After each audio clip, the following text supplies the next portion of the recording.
Айтыс ауыз әдебиетінен ежелден қалыптасқан поэзиялық жанр. Топ алдында қолма-қол суырып салма, айтылатын сөз жарысы, жыр жарысы. Енді сіздердің назарларыңызға Қарабұлақ орта мектебінің республика күніне орай ақындар айтысын ұсынамыз. Сәлем бердім айтысты тыңдар елге, сәлем бердім қарсыласқа маған келген. Айтысты бүгін біздер қыздырайық, еліміздің жетістігін тер өлеңге ай-хай-ахау, ай-ай.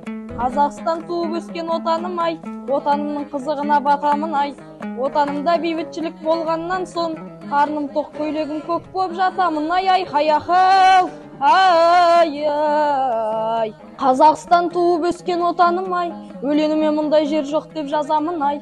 Қазағымның кең байтақ жерлеріне жетпейді Американ Ираның ай-ай-хай-ахау, ай-ай.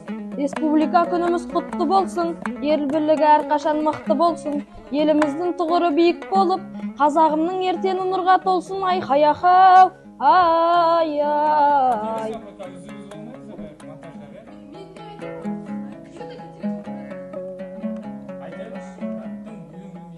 Сәлем бердім мен халқыма иіліп, айтысыма өнеріме сүйеніп, қасымдағы қарсыласым армысын, айтыс қане жүрме бірақ түйіліп.